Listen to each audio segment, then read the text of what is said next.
Hello students, welcome back. हमारे classes में आपका फिर से स्वागत है। और आज हम लोग बात करने वाले हैं एक्सरसाइज 3.2 का, जो जितना भी बचा हुआ क्वेश्चन था 15 से लेकर 22 तक, सारे क्वेश्चन को हम लोग सिंप्लीफाई करेंगे। सबसे पहले हम बात करते हैं क्वेश्चन नंबर 15 का। क्वेश्चन नंबर 15 में क्या बोलता है, तो सबसे पहले क्वेश्चन नंबर 15 में क्या दिया हुआ, एक मैट्रिसेस ए है। क्वेश्चन नंबर 15 एक मैट्रिसेस ए है जिसके अंदर एलिमेंट है 2 0 1 2 1 3 1 -1 और 0। हमको क्या करना है, फाइंड करना है। Find a square minus 5a plus 6i, इसका वैल्यू क्या होगा। तो यहां पर ध्यान से देखिए, एक मैट्रिसेस ए गिवन है, आप वहां से ए स्क्वायर फाइंड कर सकते हैं। कैसे फाइंड कर सकते हैं, इसी मैट्रिसेस को a इंटू ए करेंगे तो ए स्क्वायर मिल जाएगा।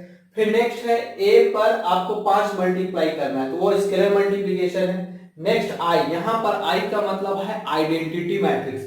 आइडेंटिटी मैट्रिक्स, और वो भी ध्यान दीजिएगा कि a जो है वो कितना ऑर्डर का है, 3 ऑर्डर का है, तो आइडेंटिटी मैट्रिक्स भी कितना होगा, 3 ऑर्डर का होगा। तो चलिए सबसे पहले हम लोग फाइंड करते हैं कि a स्क्वायर क्या होगा। तो a स्क्वायर को हम लोग क्या लिख सकते हैं, a इंटू ए। आपको a पता है कितना है, 2 0 1 2 1 3 1 -1 और 0। फिर इनटू, यहां पर एक सेम मैट्रिक्स को लेना है, 2 0 1 2 1 3 1 -1 और 0। इसको मल्टीप्लाई करना है। तो मल्टीप्लाई करने का बेसिक रूल क्या था कि आपको फर्स्ट रो को हमेशा किसके साथ मल्टीप्लाई करना है, फर्स्ट कॉलम के साथ। तो आपका जो रिजल्ट है क्या आएगा, 2 इंटू 2 कितना हो जाएगा, 4। फिर प्लस 0 इंटू 2 क्या हो जाएगा, 0 प्लस 1 इंटू 1 कितना हो जाएगा, 1। नेक्स्ट इसी रो को सेकेंड कॉलम के साथ करेंगे तो 2 इंटू 0 कितना हो जाएगा, 0। फिर 0 इंटू 1 कितना हो जाएगा, 0। फिर 1 इंटू -1 कितना हो जाएगा, -1। फिर थर्ड कॉलम के साथ 2 इंटू 1 कितना हो जाएगा, 2 प्लस 0 इंटू 3 क्या हो जाएगा, 0। फिर 1 इंटू 0 क्या हो जाएगा, 0। सेम प्रोसेस, फर्स्ट रो को तीनों कॉलम के साथ मल्टीप्लाई करने के बाद आपको सेकेंड कॉलम को, सेकेंड रो को फिर तीनों कॉलम के साथ मल्टीप्लाई करना है। 2 इंटू 2 कितना हो जाएगा, 4 प्लस 1 इंटू 2 2 प्लस 3 इंटू 1 कितना हो जाएगा, 3। Next 2 into 0 0 plus 1 into 1 1 minus 3 into -1 क्या हो जाएगा, -3। 2 इंटू 1 प्लस 2 1 इंटू 3 फिर प्लस 3 इंटू 0। नेक्स्ट 1 इंटू 2 फिर -1 इंटू 2 फिर 0। फिर नेक्स्ट 1 इंटू 0 0 फिर -1 इंटू -1 फिर यहाँ पर क्या हो जाएगा, 0। फिर 1 इंटू 1 -3 और प्लस क्या हो गया, 0। इसको सिंप्लीफाई करने से आपका जो रिजल्ट आएगा वो कितना हो जाएगा, 5। यहाँ हो जाएगा -1, यहाँ पर हो जाएगा 2, यहाँ 3 2 5 और 4 9, यहाँ पर हो जाएगा -2, यहाँ हो जाएगा 5, यहाँ हो जाएगा 0, यहाँ हो जाएगा -1 और यहाँ हो जाएगा -2। ये टोटल जो वैल्यू निकल गया वो किसका निकल गया, ए स्क्वायर का। नेक्स्ट इसी ए स्क्वायर का वैल्यू को हम क्या करेंगे, यहाँ पर पुट कर देंगे। तो जो रिजल्ट आएगा वो रिजल्ट देखते हैं क्या होता है। ए स्क्वायर का वैल्यू को यहाँ पर पुट कर दीजिए। ए स्क्वायर का वैल्यू हो गया 5 9 0 -1 -2 -1 2 5 और -2। फिर -5 इंटू इस ए की जगह पे इस मैट्रिक्स को रखिए, 2 2 1 0 1 -1 1 3 0। फिर next plus 6 into identity 1 0 0 0 1 0 0 0 1। Simplify करने के बाद जो आएगा वही आपका रिजल्ट कहलाएगा। तो चलिए सबसे पहले यहाँ 5 मल्टीप्लाई करते हैं और यहाँ पर कितना 6, यहाँ हो जाएगा 5 9 0 -1 -2 -1 2 5 -2। यहाँ हो जाएगा आपका, अगर -5 मल्टीप्लाई करते हैं तो यहाँ पर कौन सा साइन का यूज करेंगे, प्लस का। चलिए -5 मल्टीप्लाई करते हैं, यहाँ प्लस कर देते हैं तो यहाँ कितना हो जाएगा, -10। यहाँ पर हो जाएगा 0, यहाँ हो जाएगा -5, यहाँ हो जाएगा -10 -5 -15, यहाँ -5 प्लस 5, यहाँ 0 प्लस 6 0 0 0 6 0 0 0 6। चलिए सिंप्लीफाई कीजिए, देखिए 6 प्लस 5 11 11 में से 10 सब्ट्रैक्ट करें, रिजल्ट कितना आ जाएगा, 1। फिर नेक्स्ट -1 प्लस 0 -1, तो फाइनली रिजल्ट क्या आ जाएगा, -1। 2 और -5 -3। चलिए 9 -10 -1 हो जाएगा। फिर -2 -5 -7 में से 6, तो क्या हो जाएगा, -1। 5 -15 -10।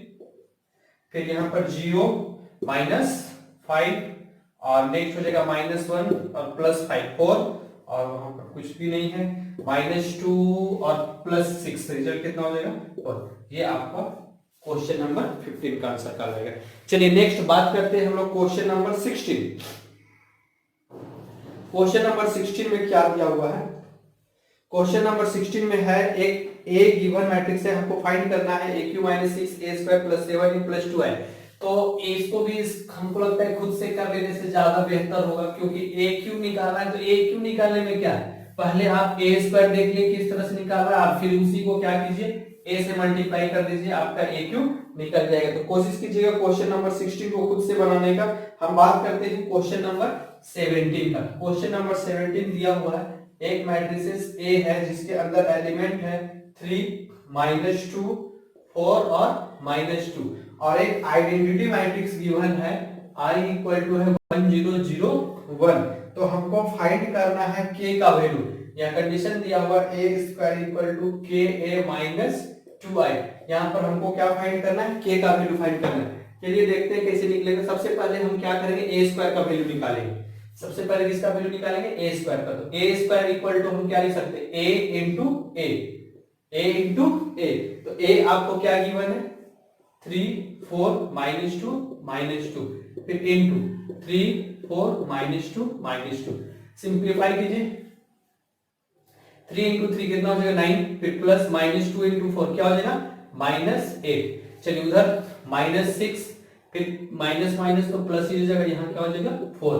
नेक्स्ट सेम प्रोसेस, 4 को 3 से मल्टीप्लाई कीजिएगा, कितना हो जाएगा 12, फिर माइनस कितना हो जाएगा 8, फिर यहाँ से कीजिएगा तो -8, और यहाँ से कीजिएगा तो क्या आ जाएगा +4। तो फाइनल जो आपका रिजल्ट आएगा वो रिजल्ट क्या आ जाएगा, यहाँ पर 1, यहाँ पर -2, यहाँ पर क्या हो जाएगा 4, और यहाँ पर क्या हो जाएगा -4। ये हो गया A² का वैल्यू। चलिए नेक्स्ट इसी A² का वैल्यू को यहाँ रखते हैं और बाकी बात सिंप्लीफाई करते हैं। तो फाइनली हमको क्या चाहिए, A² = KA - 2i। तो चलिए देखते हैं A² का वैल्यू मेरा कितना निकल गया है, 1 4 -2 -4 इक्वल टू K को रखने देते हैं इनटू A की जगह पे क्या दिया हुआ है, A की जगह पे 3 4 -2 -2, फिर -2, फिर आइडेंटिटी मैट्रिक्स 1 0 और 0 1। सिंप्लीफाई करते हैं, इधर तो कुछ करना नहीं है, 1 4 -2 -4 इक्वल टू K को अंदर लेके जाइए, ये हो जाएगा 3K -2K 4K -2K, -2 को अंदर लेके जाएंगे 2 0 0 2, इसको सब्ट्रैक्ट करेंगे, यहां पर क्या हो जाएगा। नेक्स्ट ऊपर करते हैं,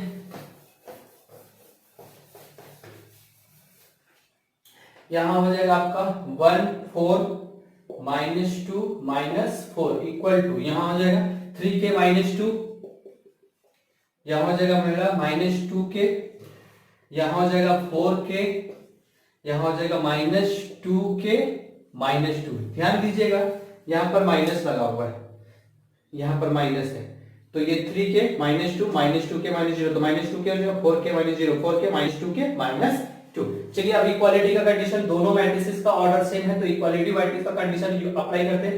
3K -2 किसके बराबर होगा, 1 के बराबर, तो 3K इस -2 को इधर ले जाएंगे तो 3, तो फाइनली हमको K का जो वैल्यू मिलेगा वो कितना मिल जाएगा 1। तो आप बाकी बात को नहीं भी सिंप्लीफाई कीजिएगा तो भी चल जाएगा, फाइनली हमको K का वैल्यू कितना मिलेगा, हर एक के केस में K का वैल्यू 1 ही मिलेगा। आप चाहे इसको भी लीजिएगा तो -2K = -2, तो फाइनली हमको K का जो वैल्यू मिल रहा है वो कितना मिल रहा है 1। यहां से भी वही मिलेगा, यहां से भी वही मिलेगा, तो आप नहीं भी सिंप्लीफाई कीजिएगा तो चल जाएगा, किसी एक केस में भी करने से काफी है। चलिए नेक्स्ट बात करते हैं हम लोग क्वेश्चन नंबर 18 का। क्वेश्चन नंबर 18 क्या है, क्वेश्चन नंबर 18,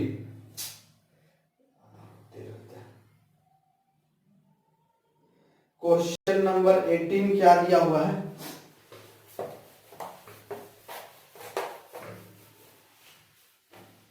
क्वेश्चन नंबर 18 में है A एक मैट्रिसेस गिवन है, 0 है -10 α/2 +10 α/2, और यहाँ पर 0 दिया हुआ है, और एक I जो है आइडेंटिटी मैट्रिक्स है जिसका भी ऑर्डर 2 है।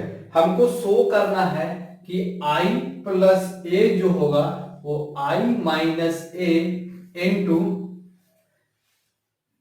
cos α minus sign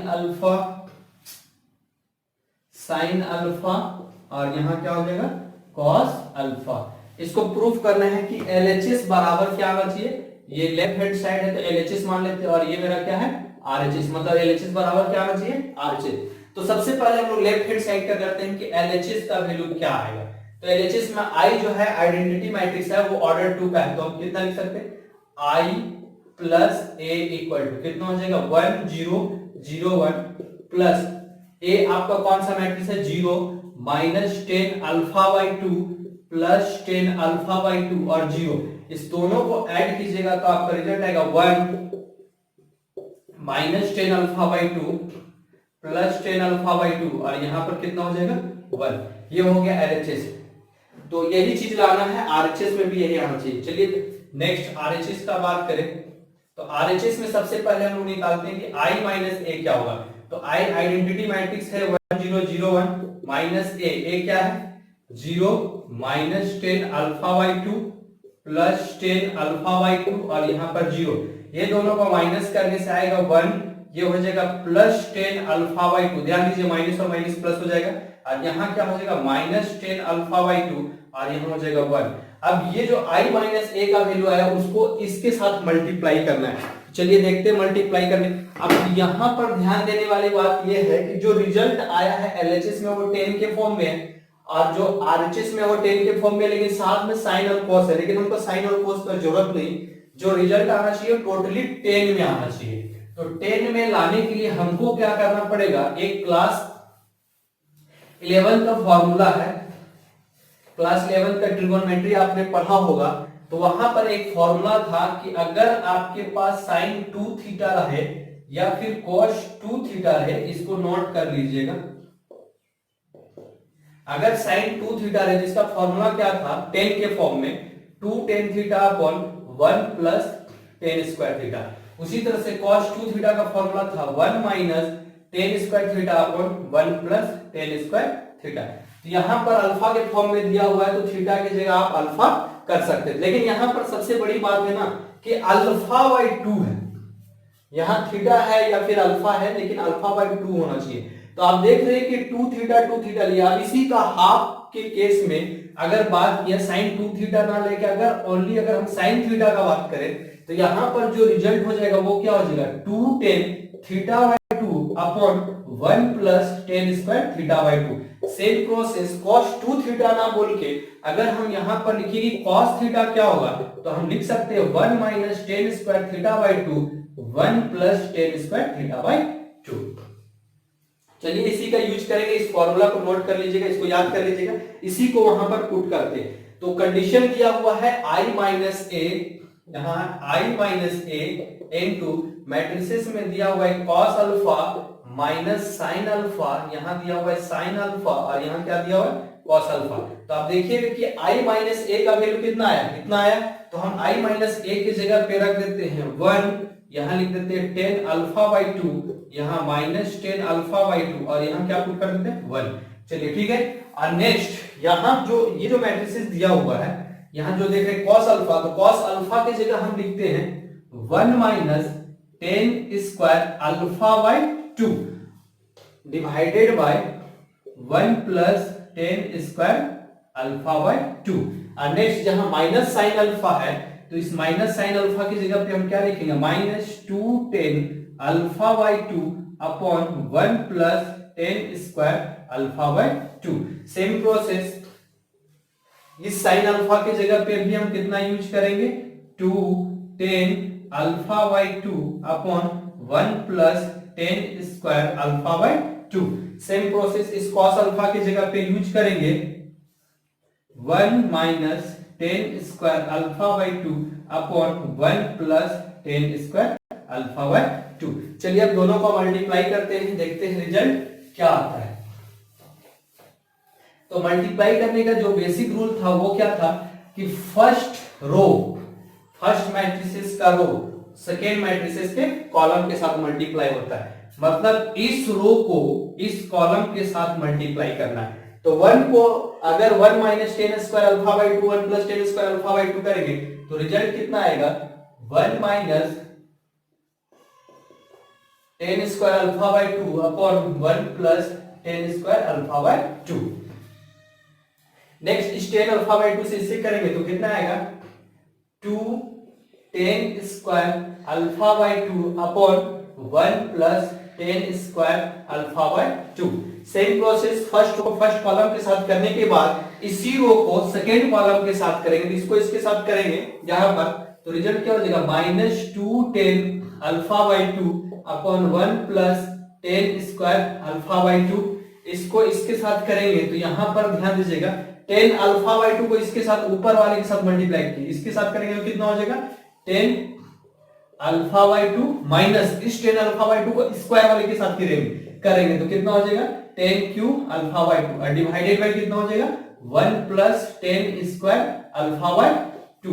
same process जिस तरह से हमने देखा कि फर्स्ट रो को फर्स्ट कॉलम और सेकेंड कॉलम के साथ किए, उसी तरह से सेकेंड रो को दोनों कॉलम के साथ करेंगे। तो minus ten alpha by to को इसके साथ कीजिएगा तो यहां पर क्या हो जाएगा,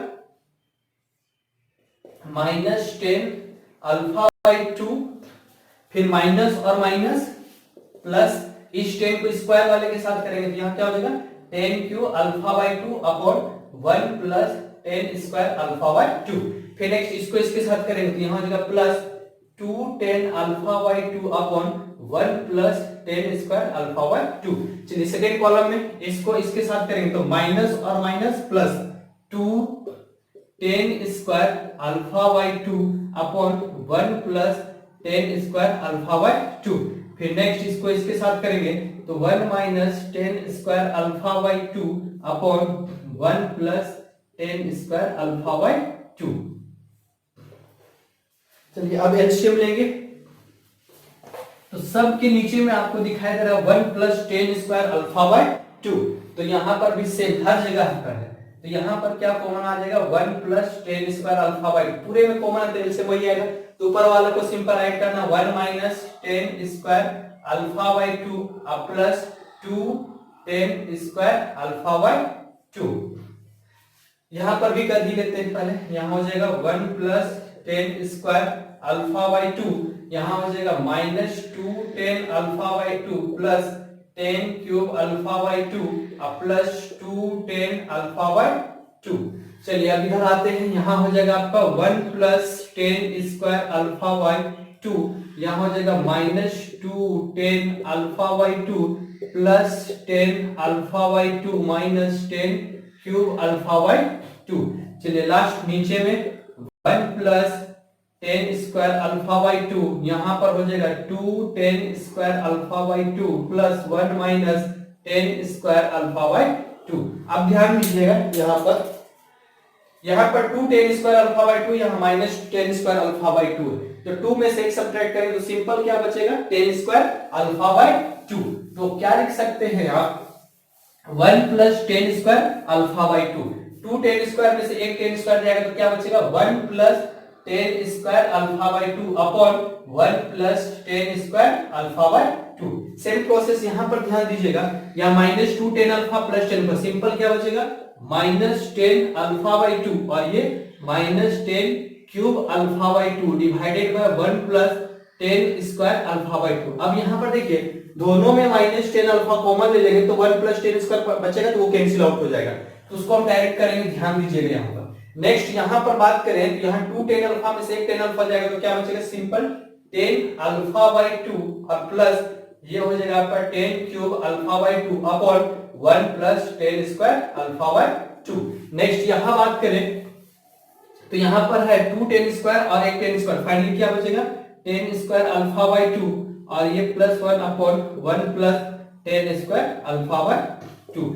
तो आप ध्यान दीजिएगा ये कैंसिल हो जाएगा, ये तो साथ कैंसिल हो जाएगा, लेकिन यहाँ 2 बच गया तो 2 में कोई दिक्कत नहीं, यहाँ पर दोनों में से अगर 10 अल्फा बाई टू को अगर कॉमन निकालते हैं, 10 अल्फा बाई टू कॉमन निकालते हैं, यहाँ क्या बचेगा, 1 plus 10 square alpha by to और नीचे में बचेगा 1 plus 10 square alpha by to, cancel हो जाएगा, बचेगा क्या, सिंपल 10 अल्फा बाई टू। उसी तरह से यहाँ से अगर माइनस 10 अल्फा बाई टू अगर हम कॉमन निकालते हैं तो यहाँ बचेगा 1 और माइनस कॉमन निकालते यहाँ बचेगा plus 10 square alpha by to और नीचे में बचेगा 1 plus 10 square alpha by to, ये कट जाएगा तो क्या बचेगा, माइनस 10 अल्फा बाई टू। तो हमको यही चीज प्रूव करना था, यहाँ पर क्या आ गया 1, वहां आ गया क्या माइनस 10 अल्फा बाई 2 यहां आ गया, प्लस 10 अल्फा बाई 2 और यहां हो गया 1। ये हो गया मेरा टोटल आरएचएस। तो हमने देखा था कि एलएचएस का भी वैल्यू यही आया था और आरएचएस का वैल्यू यहां पर सेम आ रहा है, तो एलएचएस बराबर क्या हो गया आरएचएस। ये क्वेश्चन नंबर 18 था। चलिए नेक्स्ट बात करते हैं हम लोग क्वेश्चन नंबर 19 का। क्वेश्चन नंबर 19 क्या बोलता है?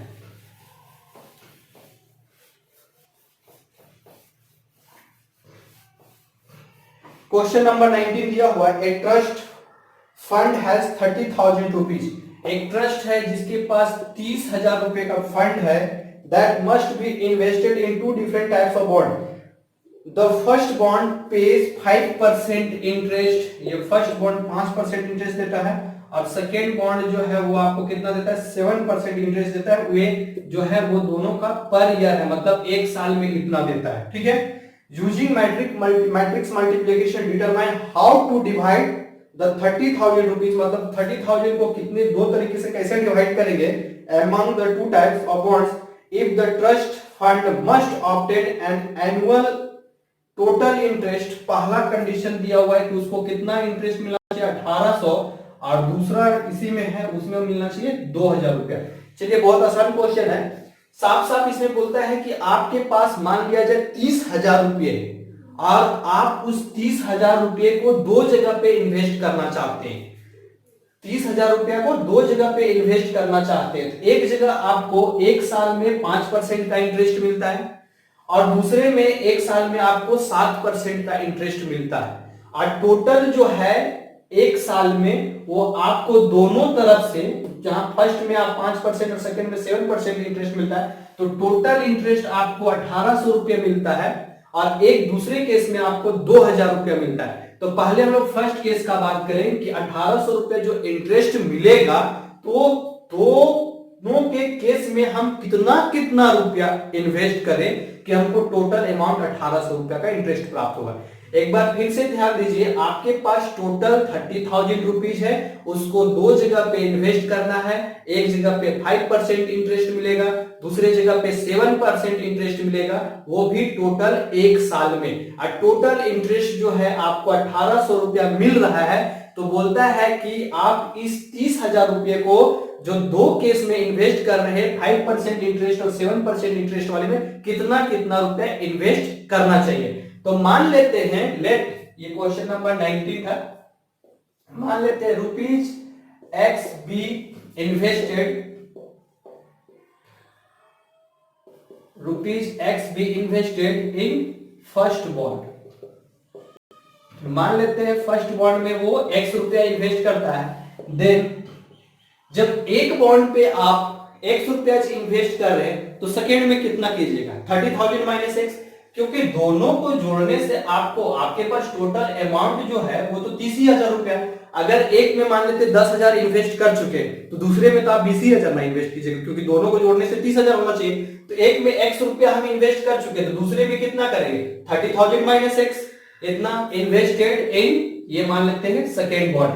तो दो बॉन्ड में आप इन्वेस्ट कर दिए, एक में x रुपया इन्वेस्ट किए तो दूसरे में कितना 30,000 माइनस x। अब इसी को हम मैट्रिक्स फॉर्म में कैसे लिखिएगा, ध्यान दीजिएगा, मैट्रिक्स फॉर्म में आप कैसे लिखिएगा, मैट्रिक्स मल्टीप्लिकेशन फॉर्म में लिखना है। तो मान लेते हैं एक में x रुपया इन्वेस्ट किया, दूसरे में कितना कर रहे हैं 30,000 माइनस x रुपीज, ठीक है। अब देखिए x में आपको कितना इंटरेस्ट मिल रहा है 5%, तो क्या हम इस 5% को 5/100 लिख सकते हैं। और नेक्स्ट 30,000 माइनस x में 7% इंटरेस्ट मिलता है, इसको क्या लिख सकते हैं 7/100। और टोटल जो इंटरेस्ट है एक साल में वो कितना मिल रहा है 1,800 रुपया मिल रहा है। इसको सिंप्लीफाई करना है, आपको अमाउंट पता चल जाएगा कितना कितना। चलिए इसको मैट्रिक्स मल्टीप्लिकेशन का यूज करते हैं, तो x into 5/100 फिर प्लस यहां हो जाएगा 30,000 minus x into 7/100 equal to 1,800। इसको सिंप्लीफाई करेंगे तो यहां हो जाएगा 5x प्लस इसको इससे मल्टीप्लाई कीजिएगा तो ये हो जाएगा 2,10,000 रुपीज माइनस यहां हो जाएगा 7x अपॉन 100 इक्वल टू 1,800। अब इसी 100 को उधर ले जाते हैं सिंपली, तो आपका यहां पर क्या हो जाएगा इनटू 100, तो यहां पर आपका हो जाएगा 7x 5x, ये हो जाएगा माइनस 2x इक्वल टू यहां पर हो जाएगा 18 1 2 3 4 0, मतलब 1,80,000 रुपया हो जाएगा, 1,80,000। फिर इसको इधर कराएंगे तो माइनस 2,10,000 को अगर आप माइनस कीजिएगा तो फाइनल अमाउंट आपके पास आ जाएगा -2x। यहाँ पर कितना आ जाएगा 2,10,000 और 1,80,000 आ जाएगा -30,000 आ जाएगा। ये और ये कैंसिल, तो फाइनली जो x का वैल्यू आ रहा है वो कितना आएगा, इसको 2 से डिवाइड कीजिएगा कितना आएगा 15,000 रुपीज। मतलब फर्स्ट बॉन्ड पे आप 15,000 रुपया इन्वेस्ट कीजिएगा और सेकेंड बॉन्ड में भी कितना 30,000 में से 15,000 घटा देंगे तो 15,000। मतलब फाइनली फर्स्ट बॉन्ड में भी आपको 15,000 इन्वेस्ट करना है और सेकेंड बॉन्ड में भी कितना इन्वेस्ट करना है 15,000 रुपया ही इन्वेस्ट करना है। चलिए नेक्स्ट बात करते हैं क्वेश्चन नंबर 20। क्वेश्चन नंबर 20 क्या बोलता है? क्वेश्चन नंबर 20 है,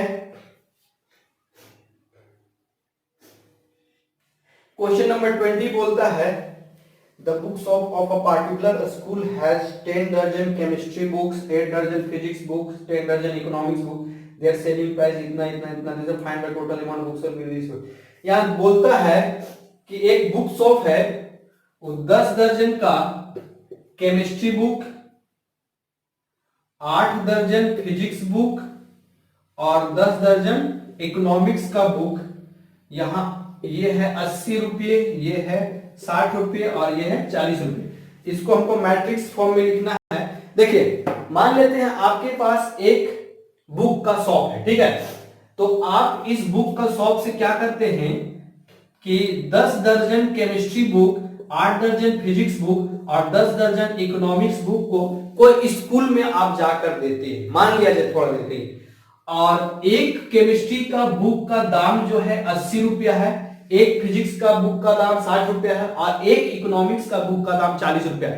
तो टोटल जो आपको अमाउंट मिलेगा वो कितना अमाउंट मिलेगा? तो ध्यान दीजिए कि एक केमिस्ट्री का बुक का दाम 80 रुपया है और टोटल आप कितना दे रहे हैं 10 दर्जन दे रहे हैं, तो एक दर्जन में होता है 12 पीस, तो टोटल आप केमिस्ट्री का बुक 120 पीस दे रहे हैं, तो 120 पीस में आपको मिल जाएगा 12×96 मतलब 9600 रुपया का आपका केमिस्ट्री का हो गया। प्लस नेक्स्ट फिजिक्स का बात करें तो फिजिक्स का बुक आप 8 दर्जन दे रहे हैं, तो 12×96 96 को आप 60 से मल्टीप्लाई कर लीजिएगा तो उतना प्लस हो जाएगा। अब फिर नेक्स्ट इकोनॉमिक्स का 10 बुक दे रहे हैं, तो ये 120 और 4 ये कितना हो जाएगा 4800 रुपया। तो सबको जोड़िएगा जो आएगा वो आपको उतना रुपया मिलेगा। लेकिन इसी चीज को हमको क्या करना है कि मैट्रिक्स फॉर्म में सिंप्लीफाई करना है। तो मैट्रिक्स फॉर्म में कैसे सिंप्लीफाई करेंगे? तो देखिए टोटल एक दर्जन पे होता है 12 पीस, लिख लिए। अब आपके पास कितना कितना बुक है? केमिस्ट्री का 10 दर्जन बुक है, तो यहाँ 10, फिजिक्स का 8 दर्जन है और इकोनॉमिक्स का कितना है 10 दर्जन, यहां तक लिख लिए। अब फिजिक्स के बुक का और केमिस्ट्री के बुक का एक बुक का दाम 80 रुपया, तो यहाँ 80 लिख देते हैं। नेक्स्ट फिजिक्स का 60 रुपया है और इकोनॉमिक्स का कितना है 40 रुपया। तो जो आंसर आएगा वही मेरा टोटल अमाउंट का आएगा। तो इसको इससे पहले हम मल्टीप्लाई कर लेते हैं, तो ये हो गया आपका 120, ये हो गया 96 और ये हो गया 120, यहां हो जाएगा 80, 60 और ये क्या हो जाएगा 40।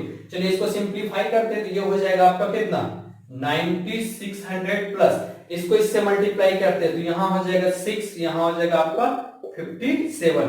चलिए फिर यहां इसको मल्टीप्लाई करते हैं, तो ये हो जाएगा 4800। तो इस टोटल को सिंप्लीफाई करने से आपका जो रिजल्ट आएगा वो कितना आ जाएगा 0 + 6 8 + 7 15 + 6 21 2 से 4 + 5 9 9 और 9 18 और +2 20। तो आपका टोटल अमाउंट जो हो जाएगा वो कितना हो जाएगा 20,160 रुपया। आपको इतना किताब उस बुक शॉप से आप उतना किताब को बेचिएगा तो आपको टोटल अमाउंट जो है मिलेगा 20,160 रुपया।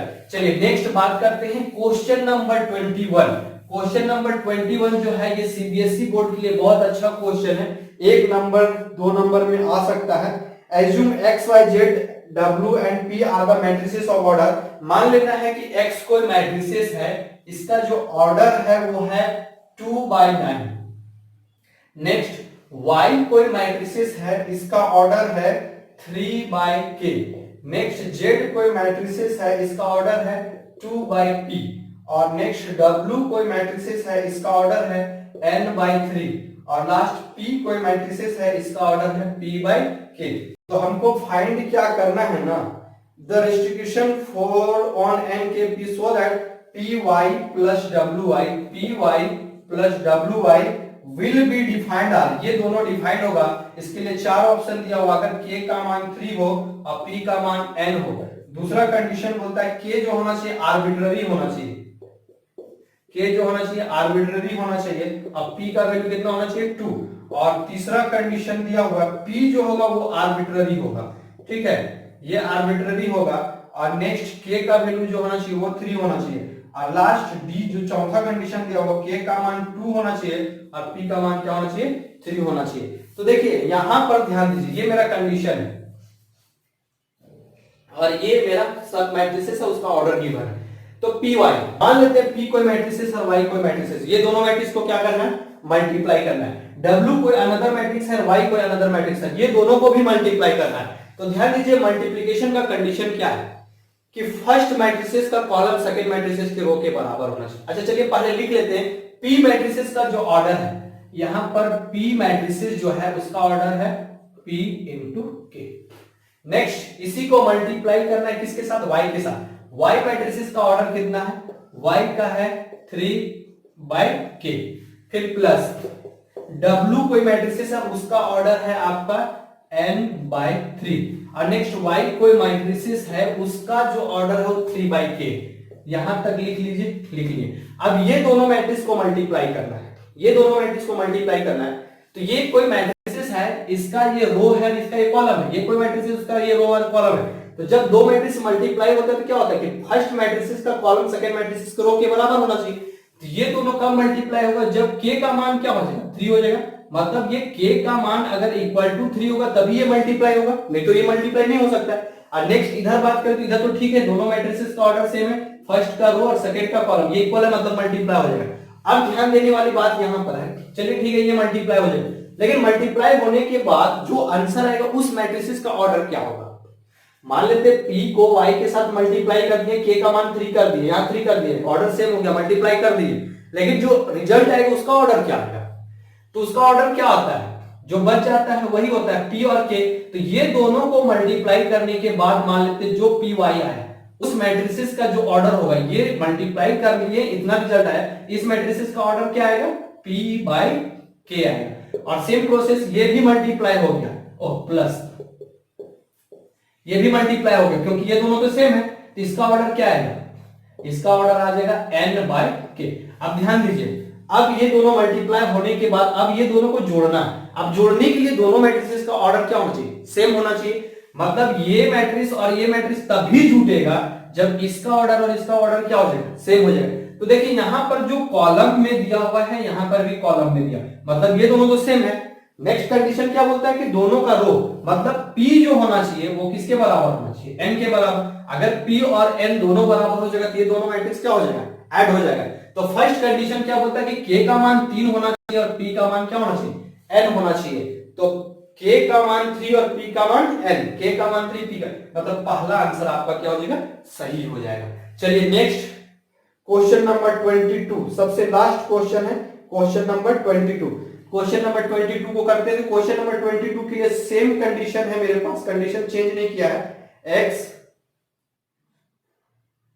x का भी ऑर्डर है 2/n, ये है 3/k, ये है 2/p, n/3 और ये है p/k।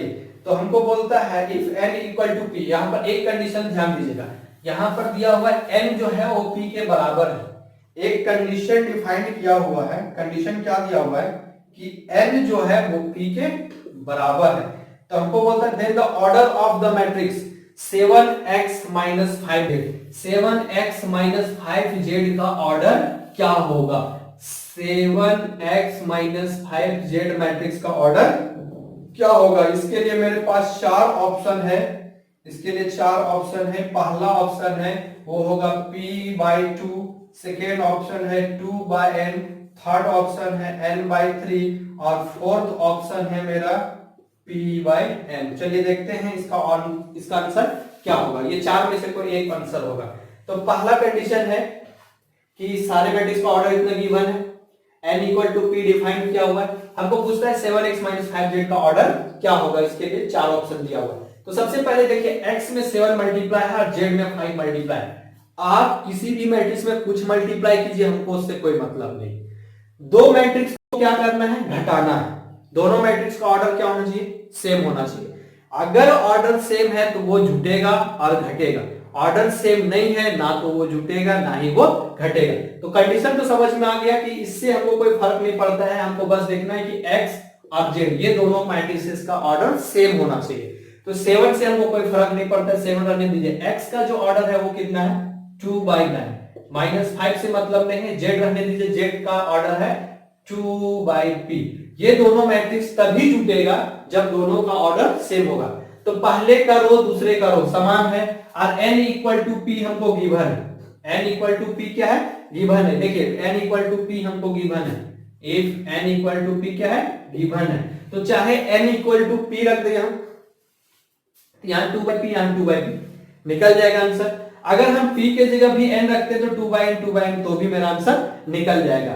तो n इक्वल टू p रख देते हैं यहाँ पर। अच्छा, या p इक्वल टू n रख देते तो यहाँ क्या हो जाएगा, 7x 2 into n minus 5z 2 into n। चूंकि n बराबर p दिया हो या p बराबर, तो 2/n। तो ये दोनों मैट्रिक्स तो सब्ट्रैक्ट हो जाएगा। तो मेरा जो आंसर हो जाएगा वो क्या हो जाएगा, 2/n। क्वेश्चन नंबर कौन सा आंसर हो जाएगा, दूसरा। एक बार फिर से ध्यान दीजिएगा, कभी भी दो मैट्रिक्स का डिफरेंस निकालते हैं तो दोनों मैट्रिक्स का ऑर्डर जो होना चाहिए वो सेम होना चाहिए।